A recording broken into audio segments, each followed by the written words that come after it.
मेरी बात उनकी समझ में नहीं आएगी जो विषयों के कीड़ा बने हुए हैं। उनको तो बस कोई संत महात्मा भगवान ऐसी कृपा कर दे कि उनको मनमानी भोग भोगने को मिले, बस।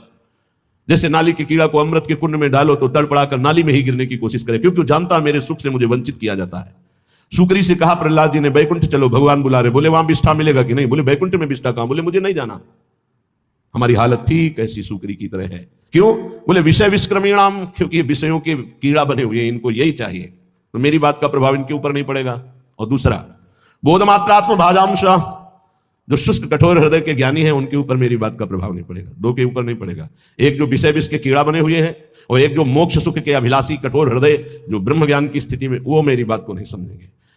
समय सब है सर्वैसैक भक्त्याश्रितानां, मेरी बात किनकी समझ में आएगी? बोले एक तीसरा है, उसकी भी समझ में नहीं आएगी। कौन तीसरा?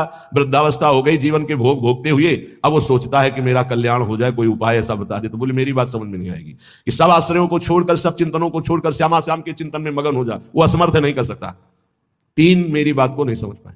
एक तो घोर विषयी जो विषय का कीड़ा बना हुआ है, एक जो मोक्षाभिलाषी अद्वैत निष्ठा को प्राप्त ब्रह्मज्ञानी है, तीसरा जो जीवन भर विषय भोगा है, बुढ़ापे में सोच रहा है मेरा कल्याण कैसे होगा। तो अब ये बात हमारी जो प्रिया प्रीतम के प्रेम की उसकी समझ में नहीं आए, क्योंकि जीवन भर मन और इंद्रियों ने अभ्यास भोगों का किया है, तो बुढ़ापा में भोग चिंतन ही होगा, योग चिंतन नहीं होगा। अचानक किसी महापुरुष की कृपा हो जाए तो बात अलग है। बोले अब हम बात करते हैं कि हमारी बात किसको समझ में आएगी? बोले भक्त्याश्रितानाम, जिसने भक्ति का आश्रय ले लिया है, हृदय भक्ति युक्त होकर भगवद आश्रित है, उसको ये बताया हुआ मेरा मार्ग रुचिकर लगेगा। रुचिकर लगेगा क्या? कि वै ममल सुखौघम, जितना भी है सब पाप प्रकट करने वाला ही है इंद्रियों का भोग। जो भक्त है, भक्ति का आश्रय लिए, वो जानता है कि इंद्रियों की विलासता केवल पाप करवाती है, ये सुख नहीं है। सुख के भ्रम में अपराध बनता है। तो शनि वृंदावन आशा, सुख की आशा कहां है? बोले वृंदावन की आशा जिनके हृदय में जागृत हो गई। वृंदावन दर्शन करना, वृंदावन एक दो दिन वास करना, या वृंदावन आजीवन वास करना। क्यों? क्योंकि यहां का वायुमंडल ऐसा है जो आपको भक्ति के रंग में रंग देगा। एक ब्रजवासी परम पूज्य जन पधारे तो से प्रार्थना की कि आप तो श्री जी के निज पार्षद भगवत स्वरूप हैं।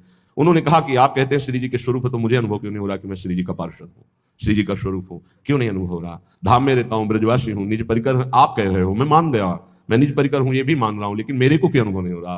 तो जेब में तुम्हारे हीरा रखा है, जौहरी कह रहा करोड़ों का है, तो मान लो तो जान जाओगे। जान के मानना बड़ा कठिन है, मान के जानना सरल है। आप हो भगवत स्वरूप, लेकिन आप अपनी बात को स्वीकार नहीं कर रहे हो, आप जानना नहीं चाह रहे हो, इसलिए आप नहीं जान पा रहे हो। बाहर से आया हुआ जानना चाहता है तो वो जान जाता है, घर में रहता हुआ जानना नहीं चाह रहा, इसलिए वो नहीं जान पा रहा है। अगर वो जानना चाहे तो बहुत जल्दी जान जाए कि उसका जन्म ही भगवत स्वरूप हुआ है। इस रज में जो उद्धव शनकादि शिवादि रज चाहते, माँ के गर्भ से सीधे इस रज में आया, अहो भाग्य। निज वो भगवत पार्षद है, पूर्व में उसका बहुत बड़ा भजन बन गया है, अब वो अपने स्वरूप को भूल करके फिर व्यवहार में फंस गया, इसलिए अपने स्वरूप को नहीं जान पा रहे। जानना चाहे तो बहुत जल्दी जान लो, ना जानना चाहे तो पूरा जीवन निकल जाएगा, वो जान नहीं पाएगा। जैसे भगवान श्री द्वारिकाधीश इतने बड़े परिवार में साथ रहते थे, कोई बिरला जान पाया कि सच्चिदानंद है, नहीं भगवान को भगवान नहीं जान पाया, भगवान को भगवान के रूप में नहीं जान पाए। सब यदुवंशी नहीं जानते थे कि ये कौन हमारे बीच में विराजमान है, कोई जानता था, बिरला उनमें से कोई जानता था कि साक्षात परब्रह्म परमात्मा द्वारिकाधीश श्री कृष्ण के रूप में विराजमान है। नहीं तो नहीं जान पा रहे थे, संबंध होने पर भी वो नहीं जान पा रहे थे।